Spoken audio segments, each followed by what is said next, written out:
Welcome to the Maine Science Podcast. I'm Kate Dickerson. Today's episode is a conversation I had with Kaitlyn Haase in September 2022.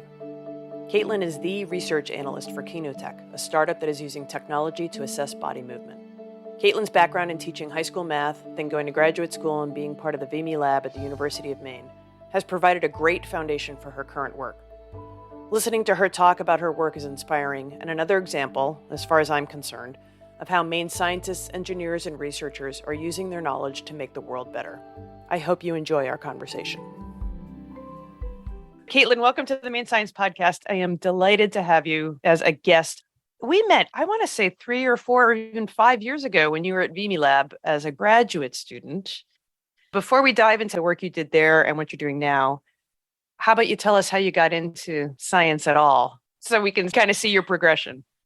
So growing up, well, I'm still a pretty introverted person, but I was kind of a quiet kid who preferred to stay home and read books. And I remember having several books on like just facts and figures, was so into just data in general. And I remember my favorite book was like this kid science experiment book. And I would try to get everyone to listen to me, kind of like kids do magic shows, but I was doing science experiments. So I think I've always had a natural curiosity and love for science. I actually have a degree in math, and I was a high school math teacher for a few years down in Biddeford. I think obviously math and science go hand in hand. Like I've always been curious, and that's led me down so many different really cool paths. So I started out as just a kid who was like into building stuff, into like cutting out the pages of the weather report and looking at the data and seeing how it changed day to day, week to week. Then I carried that through college and decided after a few years of teaching that I would go back to grad school because I wasn't done learning. Definitely that lifelong learner. Honestly just went through the course catalog at UMaine and picked out information systems was what I started in. And then I quickly met Nicholas Giudici, who's one of the founding directors of the VME Lab, and Rick Corey. And they convinced me to switch to spatial information science and engineering and do research.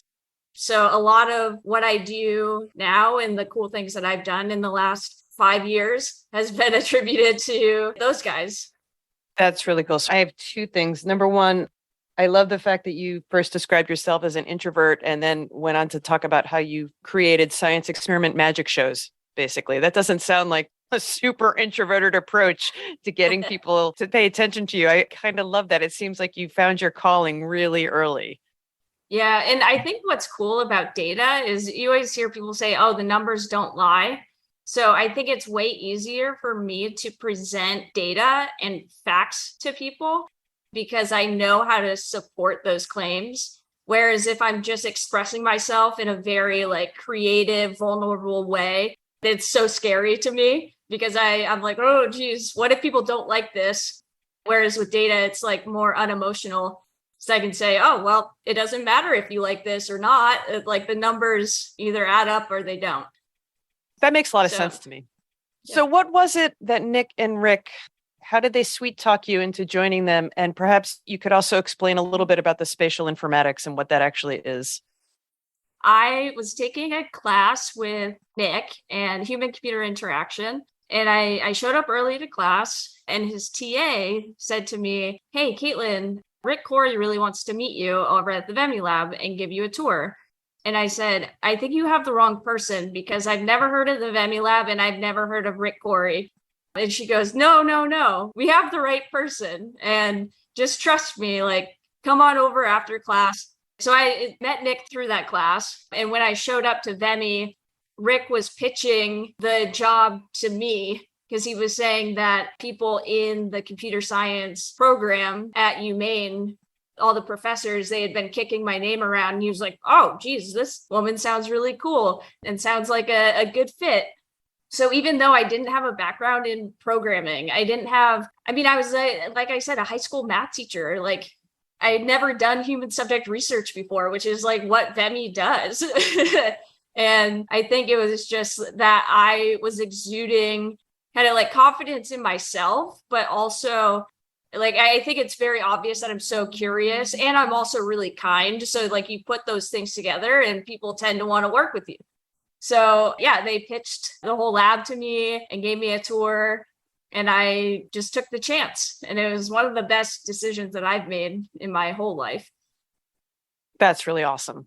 So what did you do at VEMI? And for our listeners who are on the edge of their seat and want to know what you're doing now, you're at Kinotech, which is a startup that's doing, I'm not going to do it justice by explaining what Kinotech does. So I will leave that to you, but really super innovative merger of what I would call fantastic science knowledge and technology, really to make the world a better place in a lot of ways at a personal patient level. So we'll leave it there and you can follow up with that. But you were originally thinking it was just going to be data and information science. So then you get to VME and you get a sales pitch from Rick in all the good ways, convinces you that what you really want to do is not just data, but you want to do human interactions. Is that what you built on at VME? Yeah. So I actually remember my very first project. They put me on programming this motion platform that was supposed to sit underneath a seat that was going to be like a rocket ship virtual reality simulation. And I was thinking, oh my God, what did I get myself into? Like, I've never done anything in VR. Like, I don't program. I'm looking at this big box, a mess of wires, and like, holy cow. It was a test in whether or not I was willing to fail at something. And I think that's kind of the mantra at not only VEMI, but even at Kinotech or even like at any startup, I would say, like you have to be willing to fail. And that's one of the beauties of science, like good science is failing quickly and failing often and remaining optimistic and like you keep going. So at VEMI, I quickly started joining like different project teams and I was learning how to run human subjects in studies. So initially the studies had already been planned out and I was just given the protocol and working with another grad student. We were recruiting people to come into the lab and run through the studies. And then within a few months, probably, we were getting new grants. And with that, we were producing new projects and new studies. So I quickly learned from Nick how to do experimental design. And through some of my classes too, we touched on that. But it was really cool to learn a new skill, especially, like I said, as an introverted person, because having strangers come in, and especially because most of those projects are with people who are blind or have visual impairments. So interacting with that population of people is kind of unique in itself in some ways. So it just got me even more out of my shell. And it was a tremendous, invaluable experience. So how much of what you learned as an undergrad with your math major and then the years that you were teaching, how much were you able to build off of that for your graduate work? When I left teaching, I knew I could always go back to it, but what I realized about teaching was there's so many other opportunities to work with people, whether it's like getting my niece and nephews excited about like doing their own science experiments or applying the educational theory to just interacting with my peers or just interacting with humans in general. So like understanding why people do the things that they do.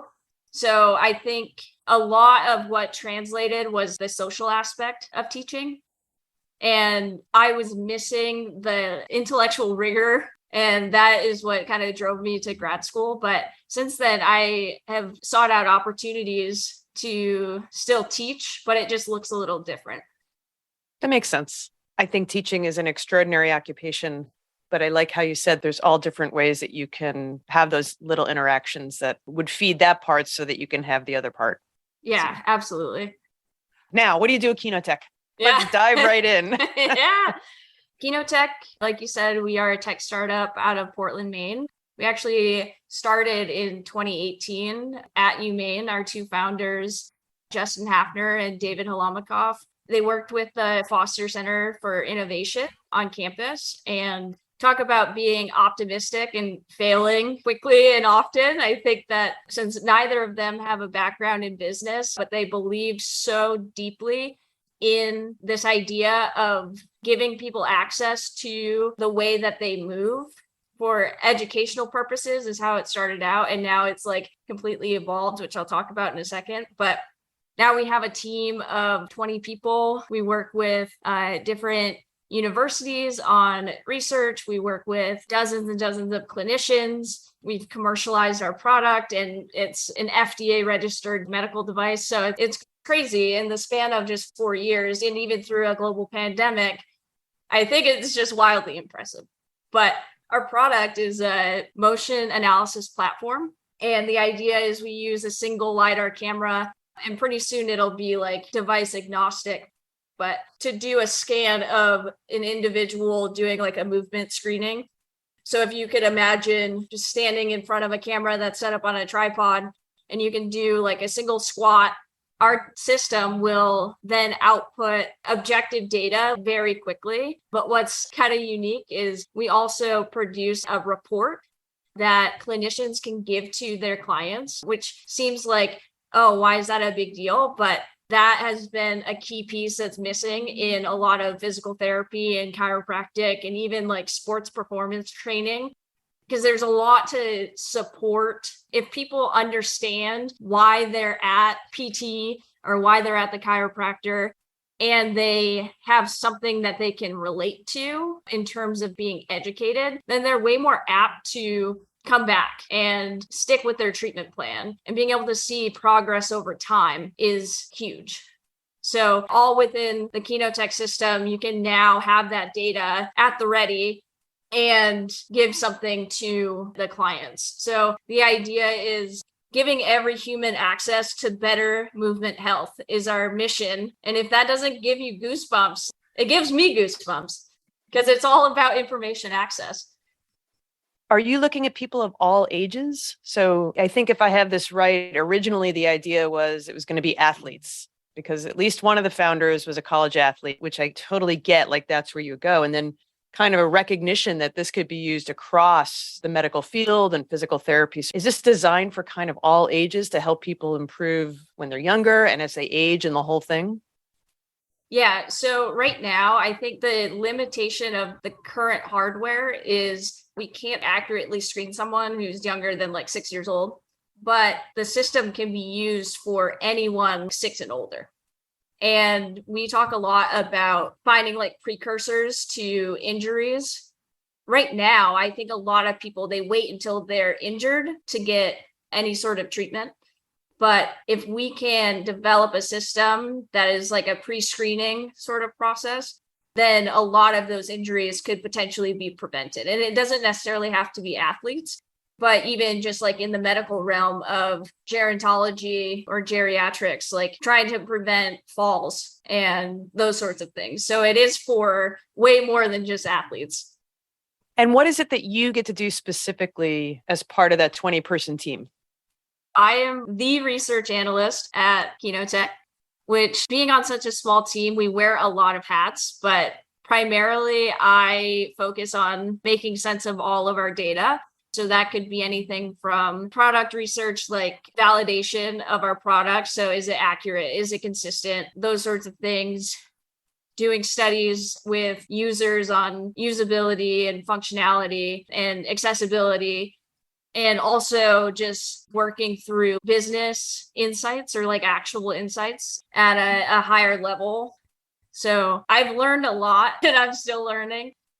Recently, since we've commercialized, I'm being groomed to be a sales rep and a marketing person, because I think everyone on the team is good. All hands on deck effort to do the commercialization. So I do lots of things at Kinotech, but it's primarily just telling stories of data. Very cool. But there's a lot of data and a lot of different applications. I'm curious how on earth you have the time to do the other stuff that you mentioned, just because I would imagine there's different applications. If, like you said, someone's doing gerontology, or someone is an athlete and wants to improve their performance, or someone has an injury. That is a bunch to get through. How do you manage switching out those hats forget the other hats that you've got to put on. So we work with a lot of different research partners. And actually, we've been working with the VEMI Lab at UMaine is just one of several. But we have different research consultants who are interested in various things. Like there's one professor at a university who's interested in neurology, and he's been focusing on how people walk. So doing a gait analysis and correlating certain deviations in people's walking patterns to neurological disorders. So like Parkinson's, for example. So it's not necessarily Kenotech getting into the nitty-gritty of these very specific studies. We have research partners who that's their area of expertise. So it's a very collaborative effort. So it sounds like you get to help them understand how your product can improve their research and their results. Yeah, and then it just becomes mutually beneficial.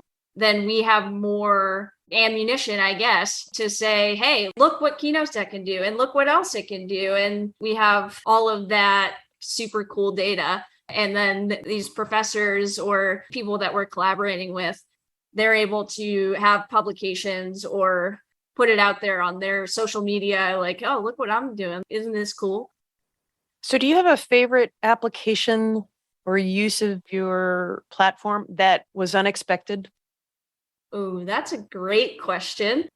There are just so many cool use cases. I would say one of the most recent, and we actually wrote this up as a case study.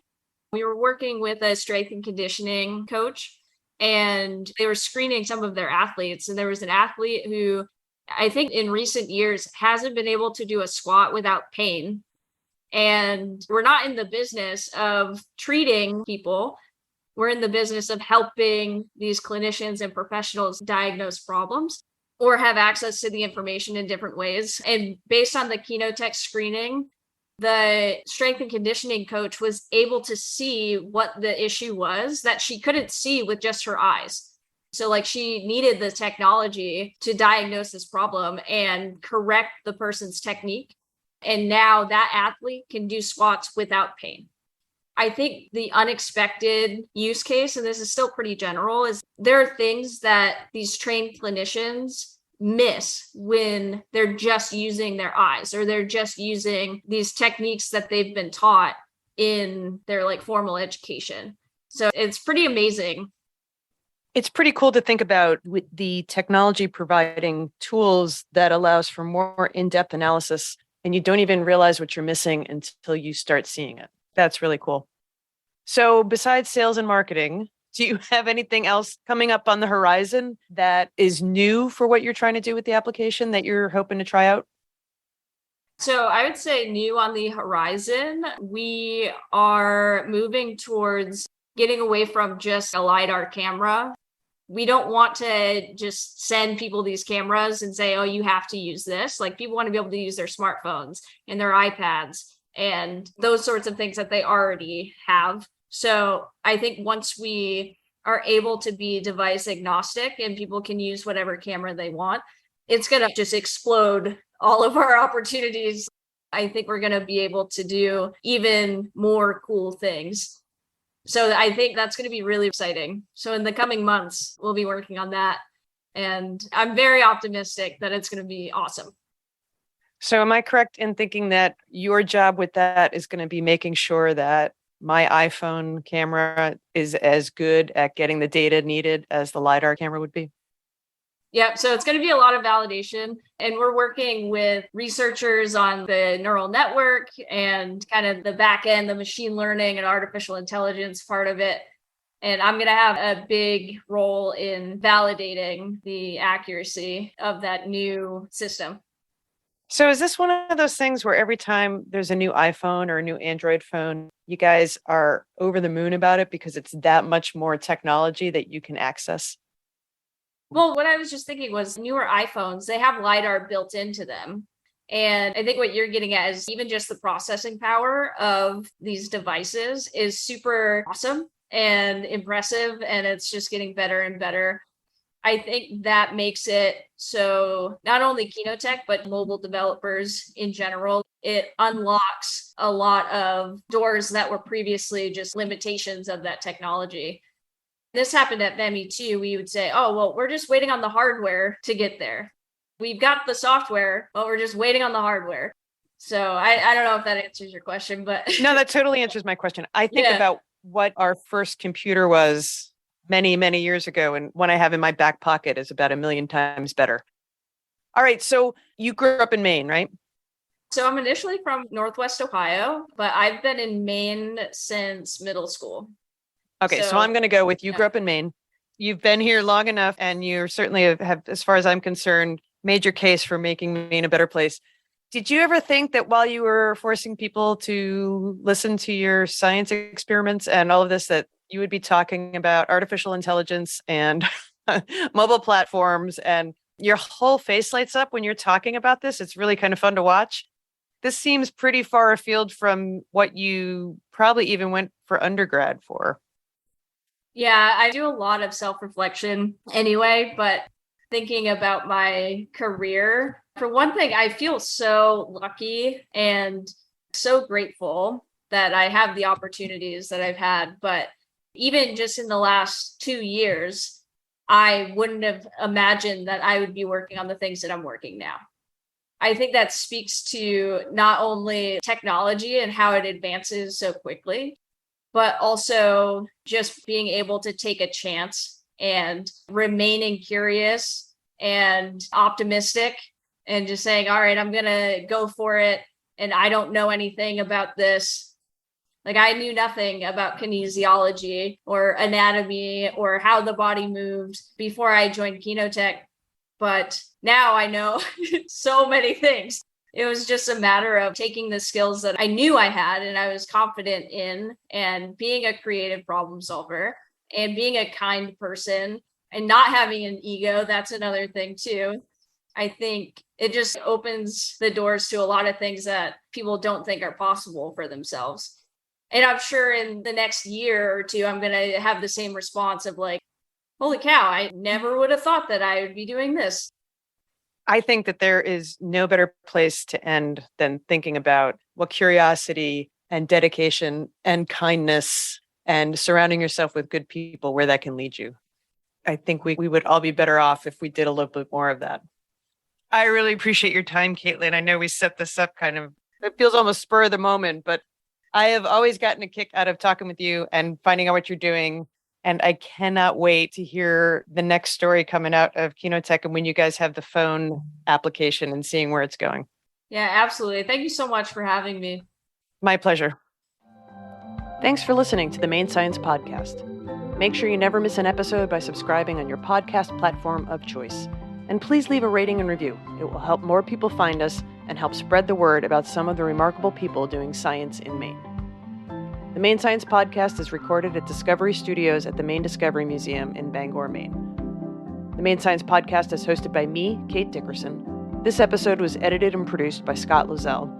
We received financial support from Central Maine Power, production support from Miranda Bouchard, and social media support from Next Media. The Discover Maine theme was composed and performed by Nick Parker.